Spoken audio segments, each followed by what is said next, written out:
그는 가게 문을 열고 들어와 무표정한 얼굴로 반찬 진열대를 훑었다. 오래 머무는 법도 없었다. 손은 곧장 두 가지 반찬으로 향했다. 장조림 그리고 미역 줄기볶음. 사장님은 처음엔 대수롭지 않게 여겼다. 누구나 자기 입맛에 맞는 메뉴가 있기 마련이니까. 그렇지만 몇 번이고 10번이 넘어서도 변함없는 선택이 이어지자 마음 한쪽이 간질거렸다. 저 사람은 왜 늘 저것만 고를까? 남자는 묵묵히 반찬 두 개를 담아 계산대에 올려놓았다. 사장님이 금액을 말하면 그는 돈을 건네고 짧은 고개 인사로 답했다. 그게 전부였다. 불과 몇 초, 길어야 서너 문장이 전부인 만남이 매일같이 반복됐다. 처음에는 그냥 무심한 손님이라고만 생각했다. 하지만 이상하게도 그가 들어설 시간이 되면 문득 마음이 바빠졌다. 가게 안을 정리하던 손길이 괜히 느려지고 계산대 근처를 정리하며 문 쪽을 바라보게 되었다. 그날도 그는 같은 두 가지 반찬을 골랐다. 익숙한 손길, 변함없는 표정. 사장님은 못 참고 입을 열고 말았다. 늘 같은 걸 고르시네요. 순간 남자가 고개를 들었다. 짧고 낮은 목소리가 돌아왔다. 네. 그 한마디로 대화는 끝이었다. 하지만 그 짧은 대답이 이상하게 마음에 남았다. 더 알고 싶은데, 더 묻고 싶은데, 입술 끝에서 말들이 맴돌다 흩어졌다. 가게 문을 나서는 그의 뒷모습을 바라보며 사장님은 알 수 없는 감정에 잠겼다. 그저 단골 손님일 뿐인데 괜히 가슴이 두근거렸다. 마치 오래된 책의 다음 장을 넘기고 싶은데 제목만 보고 덮어버린 기분이었다. 그날 밤 사장님은 텅 빈 가게에 홀로 앉아 문득 떠올렸다. 내일도 오겠지? 그는 여전히 똑같았다. 가게 문을 열고 들어와 무표정한 얼굴로 진열대를 훑고 주저함 없이 장조림과 미역 줄기볶음을 집어들었다.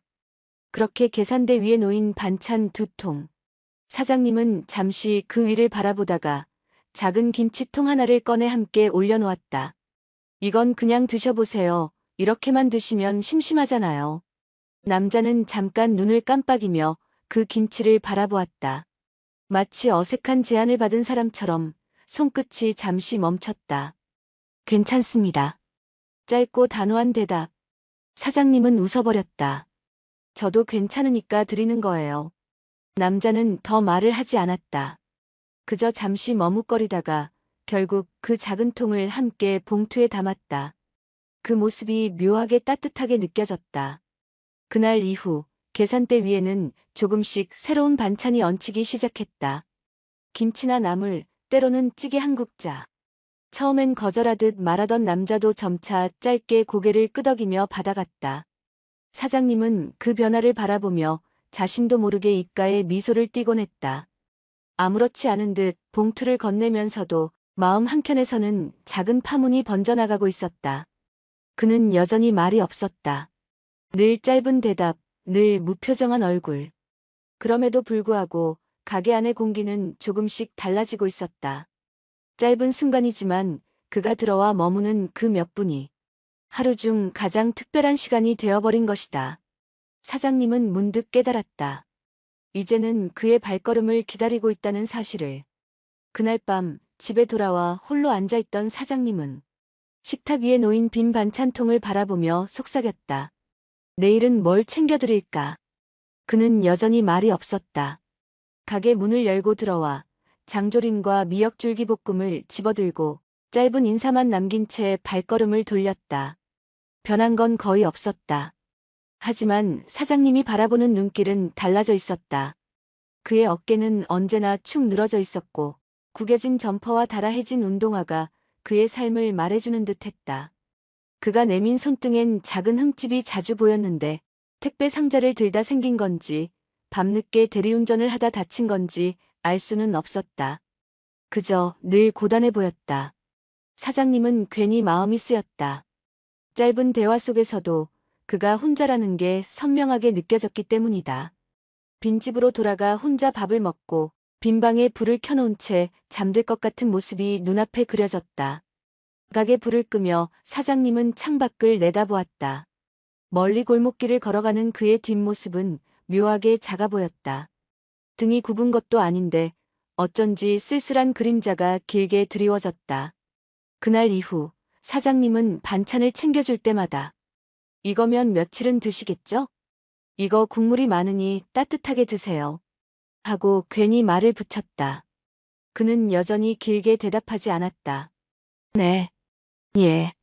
그 짧은 소리에 담긴 공허함이 오히려 사장님의 마음을 더 흔들었다. 빈집 같은 그 목소리 속에서 자신도 모르게 안쓰러움이 피어올랐다. 그저 단골 손님일 뿐인데 이상하게 더 챙겨주고 싶었다. 밤이 깊어 텅 빈 가게에 앉아있으면 그의 얼굴이 문득 떠올랐다. 무표정한 듯하지만 그 안에 무언가 눌린 감정이 숨어있는 것 같았다. 사장님은 속으로 중얼거렸다. 저 사람 왜 이렇게 안쓰럽게 보일까? 그는 여전히 같은 두 가지 반찬만 골랐다. 장조림 그리고 미역 줄기볶음. 이제는 계산대 위에 그 두 반찬이 올려지면 사장님의 손은 자연스레 작은 통 하나를 더 집어들었다. 김치나 나물, 때로는 국물 자작한 찌개까지. 오늘은 이거 맛있게 됐어요. 조금 챙겨드릴게요. 그는 늘 잠시 망설이다가 결국 받아들였다. 거절하던 손길도 점점 부드러워졌다. 짧은 눈빛이 스쳤다가 사라지곤 했는데 그 몇 초가 사장님의 가슴을 오래 흔들었다. 이제 그녀의 하루엔 작은 습관이 생겼다. 그가 올 시간 즈음이면 반찬 몇 가지를 따로 덜어놓는 일. 혹여 손님이 몰려 계산대가 분주해도 문 열리는 소리에 본능처럼 고개가 돌아갔다. 기다린다고 말할 수는 없지만 마음은 이미 그렇게 움직이고 있었다. 그의 무뚝뚝함 속에서 조금씩 드러나는 작은 반응들을 놓치지 않게 되었다. 봉투를 받으며 짧게 고개를 숙이는 순간 입술 끝이 아주 미세하게 움직이는 걸 본 적도 있었다. 웃음인지 습관적인 표정인지 알 수 없었지만 그것만으로도 괜히 마음이 두근거렸다. 가끔은 생각했다. 저 사람 집에 가서 반찬을 어떻게 먹을까? 밥은 제대로 챙겨 먹을까? 혹시 국 하나쯤은 끓여놓을까? 아니겠지. 별것 아닌 상상인데도 그의 빈 식탁이 눈앞에 그려지는 듯 했다. 그 모습이 자꾸만 쓸쓸하게 겹쳐 보였고 그러다 보면 괜히 더 챙겨주고 싶어졌다. 가게 불을 끄고 집에 돌아오면 하루의 가장 선명한 장면은 늘 같았다. 계산대 앞에서 반찬 봉투를 받아들던 그의 손. 그리고 짧지만 분명하게 마주쳤던 눈빛. 사장님은 이불 속에 누워 눈을 감으며 속삭였다. 내일도 오겠지. 이제 그 기다림은 하루를 견디게 하는 은근한 힘이 되어가고 있었다. 그날은 하루 종일 비가 쏟아졌다. 가게 앞 골목까지 물이 고일 만큼 세찬 장대비였다. 비는 그칠 줄 몰랐다. 골목길 바닥은 이미 물이 고여 있었고 가게 앞 처마 끝에서는 끊임없이 빗방울이 떨어졌다. 평소라면 손님들이 드문드문 찾아올 시간이었지만 오늘은 아예 발길이 끊긴 듯 조용했다. 사장님은 한숨을 내쉬며 반찬 진열대를 정리하기 시작했다. 남은 나물통에 덮개를 씌우고 계산대 위를 닦아내며 생각했다. 오늘은 그냥 일찍 닫자. 그녀는 가게 불을 하나 둘 껐다. 작은 가게 안이 금세 어둠에 잠겼고 출입문에 걸린 영업중 표지가 달그락 소리를 내며 흔들렸다. 문고리에 손을 걸고 잠그려던 순간 창밖으로 스쳐 지나가는 그림자가 보였다. 어깨가 젖어 축 늘어진 남자였다. 비에 젖은 채 가게 앞에 섰다가 문이 닫혀 있는 걸 확인하곤 그냥 돌아서 걷기 시작했다. 사장님은 심장이 철렁 내려앉았다. 손에 걸린 열쇠를 놓아버리고 문을 벌컥 열고 뛰쳐나갔다. 저기요. 그녀의 목소리가 빗소리를 가르며 울려 퍼졌다. 남자가 느릿하게 돌아섰다. 비에 젖은 얼굴, 놀란 듯한 눈빛이 어둠 속에서 빛났다. 사장님은 괜히 숨이 차오른 듯 손으로 가슴을 한번 누르며 말했다. 아직 완전히 닫은 건 아니에요. 들어오세요. 남자는 잠시 그녀를 바라보다가 말없이 다시 발걸음을 돌려 가게 쪽으로 다가왔다. 불을 다시 켜자 가게 안이 환해졌다. 비로소 그는 계산대 앞에 서서 늘 그랬듯 장조림과 미역줄기볶음을 집어들었다. 그러나 사장님은 오늘따라 그것만 봉투에 담을 수가 없었다. 국물이 자작한 찌개를 하나 더 꺼내 조심스레 봉투에 넣었다. 이런 날은 따뜻한 국물이 있어야죠. 그는 잠시 봉투를 내려다보다가 고개를 들며 낮게 말했다. 아, 감사합니다. 계산은. 사장님은 바로 말을 잘랐다. 오늘은 서비스예요. 그냥 드세요. 남자는 그 말을 듣고도 한동안 가만히 서 있었다. 입술이 아주 미세하게 떨렸고 무표정 속에서 낯선 기색이 스쳐갔다. 마치 오래 잊고 있던 감정이 불쑥 올라온 듯한 설명할 수 없는 눈빛이었다. 그 순간 사장님은 알 수 있었다. 오늘의 이 만남은 이제 단순히 단골과 사장님의 사이만은 아니라는 걸.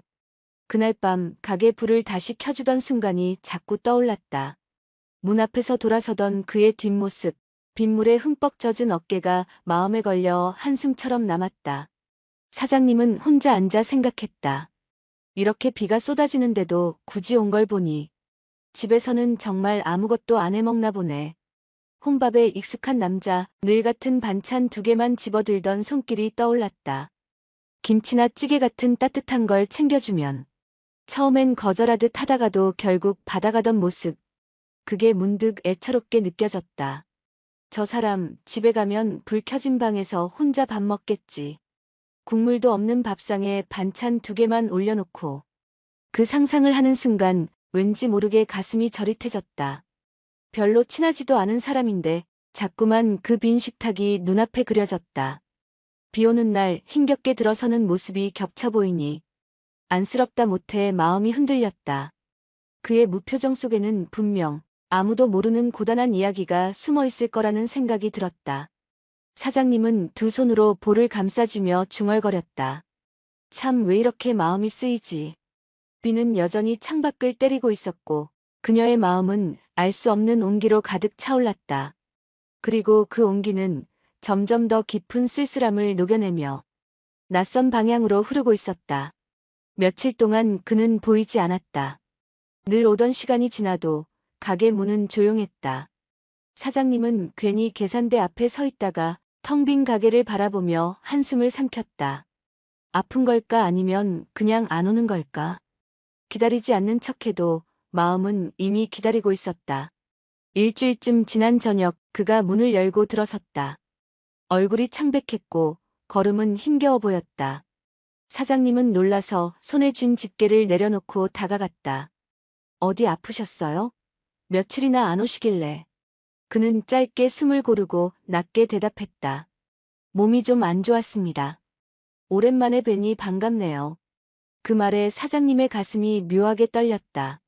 무뚝뚝한 남자가 먼저 건넨 반갑네요 라는 말, 그게 이렇게 크게 다가올 줄은 몰랐다. 그는 잠시 머뭇거리더니 조심스럽게 말을 꺼냈다. 저 혹시 며칠 동안은 마감 전에 못 올 것 같습니다. 일이 늦게 끝날 거라 오래 먹을 수 있는 게 있을까요? 사장님은 한참을 고민하다가 고개를 끄덕였다. 그리고 입술을 다물었다 열며 말했다. 그럼 배달해 드릴게요. 배달비는 무료예요. 사장님이 말했다. 그럼 제가 배달해 드릴게요. 배달비는 무료예요. 남자는 순간 2 손을 내저었다. 아니요, 그럴 필요 없습니다. 괜히 번거롭게. 하지만 사장님은 고개를 저으며 웃었다. 그냥 드셔주시면 돼요. 그는 더 말하려다 입술을 닫았다. 손사래를 치던 손이 천천히 내려가며 괜히 시선을 피했다. 말은 끝까지 안 했지만 그의 침묵은 결국 동의와 다르지 않았다. 다음 날 저녁 가게 마감을 마친 사장님은 준비해둔 반찬 꾸러미를 들고 그의 집 앞에 섰다. 장조림, 미역 줄기볶음, 김치에 숙주나물까지. 문 앞에 그냥 두고 가려 했지만 숙주는 오래 두면 금방 쉬어버릴 것 같았다. 혹시나 집에 있을까 잠시 망설이다가 결국 초인종을 눌렀다. 잠시 후 문이 열리며 그가 모습을 드러냈다. 수척한 얼굴에 피곤이 묻어 있었지만 그의 눈빛에는 어딘가 놀람과 미안함이 섞여 있었다. 이렇게 늦은 시간에 죄송하고 감사합니다. 사장님은 괜히 손사래를 치며 말했다. 식사는 하셨어요? 그는 어색하게 웃으며 대답했다. 아, 라면 끓이려고 물 올리던 참이었습니다. 그 말에 사장님은 절로 혀를 찼다. 내구, 그거 가지고 되겠어요? 아이고, 얼른 이거라도 드세요. 그는 반찬 봉투를 받아들며 머뭇거렸다. 감사합니다. 잘 먹을게요. 혹시 제가 들어가서 좀 챙겨드려도 될까요? 문득 또 식은 채로 드시겠지 하는 생각에 말했다. 주고 가려다가 또 식은 채로 드실 것 같아서요. 그냥 제가 안에서 끓여드릴게요. 말이 떨어지자 순간 공기가 멈춘 듯 고요해졌다. 남자는 한동안 말이 없었다. 손사래를 치려다 멈춘 듯 조심스럽게 문을 더 열었다. 들어오시죠. 낡은 원룸안, 불 꺼진 작은 방은 아까 끓이려던 라면, 물이 아직 보글거리며 끓고 있었다. 사장님은 그 앞에 앉아 가방을 풀었다. 김이 모락모락 오르는 냄비에 숙주와 고기를 넣고 간을 맞추며 말했다. 이제 좀 사람 사는 밥상 같네요. 그는 조용히 앉아 그녀의 손놀림을 바라봤다. 무뚝뚝한 얼굴에 미묘한 빛이 스쳤다. 오래 잊고 지낸 풍경처럼 낯설고도 따뜻한 기분이 밀려들었다. 식사를 마친 뒤 사장님은 습관처럼 식탁 위 그릇을 챙겼다. 제가 설거지할게요. 그녀가 일어서자 남자는 고개를 저었다. 아닙니다. 그냥 두세요. 제가. 아니에요. 손님 댁인데 제가 마무리해야죠. 정말 괜찮습니다. 서로 양보하듯 실랑이가 이어졌다. 그 순간 수도가 앞에서 물이 튀어올랐다. 허겁지겁 그릇을 옮기다 보니 사장님의 옷 앞자락이 흠뻑 젖어버렸다. 아이고. 그녀가 당황해 고개를 숙이자 남자가 수건을 건네며 말했다. 이러다 감기 걸리시겠어요. 잠시만요. 그는 방 안으로 들어가 새 셔츠를 하나 들고 나왔다. 이거라도 갈아입으시죠. 사장님은 망설이다가 결국 고개를 끄덕였다. 그럼 잠깐.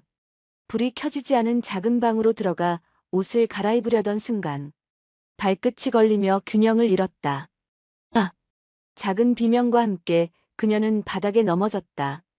옷은 채 입지 못한 채였다. 놀란 남자가 급히 문을 열고 들어왔다. 괜찮으세요? 그는 그녀를 부축하려고 허리를 굽혔다. 그러다 문득 눈앞의 상황을 알아차렸다. 몸을 가리지 못한 채 당황한 그녀와 그 모습을 바라보다가 굳어버린 남자. 짧은 침묵 속에 두 사람의 숨결이 겹쳤다. 그는 급히 눈을 피하며 말했다. 죄송합니다. 그러나 그녀의 손이 그의 팔을 붙잡았다. 눈빛이 마주쳤다. 말 대신 서로의 온기가 다가왔고 멈출 수 없는 순간은 그렇게 시작되었다. 넘어진 그녀를 일으켜 세우려던 순간 남자의 손끝이 그녀의 뜨거운 체온을 고스란히 느꼈다. 옷을 입지 못한 채 당황한 그녀와 어찌할 줄 몰라 굳어버린 남자의 눈빛이 정면으로 마주쳤다. 짧은 침묵. 숨결만이 서로를 향해 흘렀다.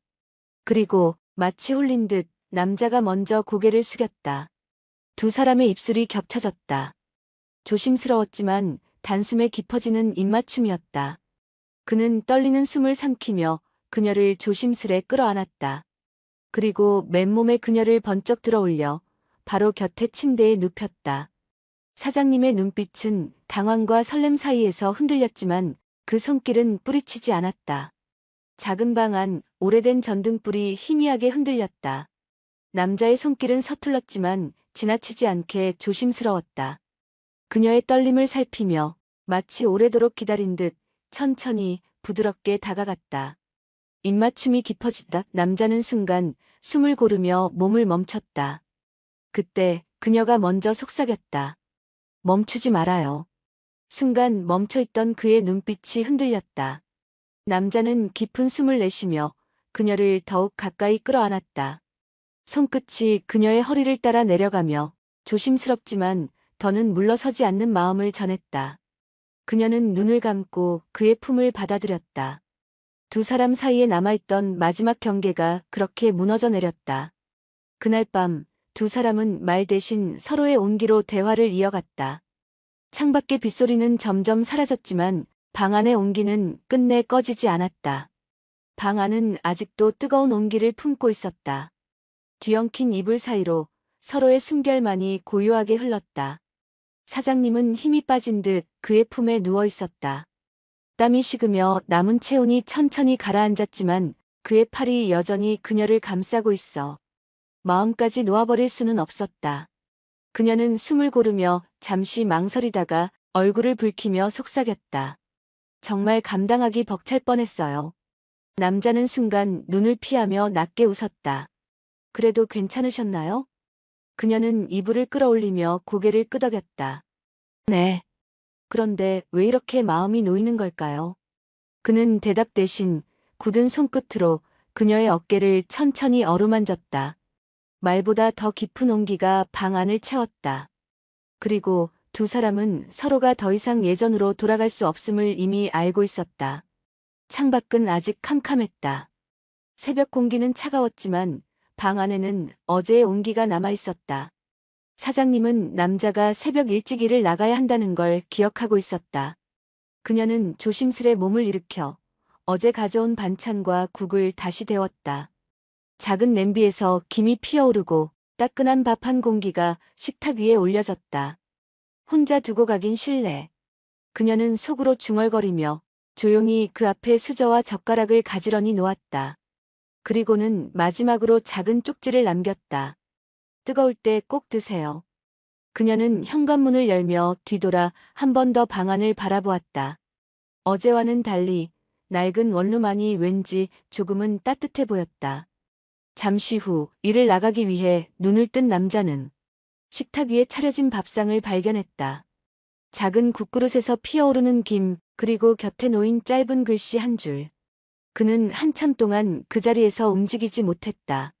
무뚝뚝한 얼굴이었지만 그 눈가엔 묘한 빛이 번지고 있었다. 혼자라는 게 당연했던 새벽, 그에게 처음으로 낯선 따뜻함이 찾아왔다. 그 후로 두 사람의 하루는 조금씩 달라졌다. 일을 마치고 돌아오면 남자는 어김없이 반찬 가게로 발걸음을 옮겼다. 문을 닫을 시간이면 그는 사장님과 함께 마감을 도왔다. 빈통을 정리하고 불을 끄는 사소한 일조차 둘이 함께하면 이상하게도 든든했다. 때로는 그의 집에서, 때로는 그녀의 집에서 소박한 저녁을 나누었고 어쩌다 새벽이 밝으면 한쪽이 서툰 솜씨로 아침을 차려주기도 했다. 누군가에게는 그저 평범한 일상이었지만 그들에게는 새로 배워가는 기쁨이었다. 혼자서는 몰랐던 따뜻함, 밥 한 끼를 함께하는 것만으로도 삶이 이렇게 달라질 수 있다는 걸 두 사람은 매일 실감하고 있었다. 그들의 이야기는 여전히 이어지고 있다. 크게 특별할 것 없는 날들이지만 그 속에서 서로를 채우며 살아가는 작은 기적이 조용히 자라나고 있었다. 사랑은 거창한 순간이 아니라 따뜻한 밥 한 끼에서 시작되는 건 아닐까요? 오늘 사연이 마음에 남으셨다면 구독과 좋아요 부탁드립니다. 곧 다른 이야기로 찾아뵙겠습니다. 감사합니다. 감사합니다.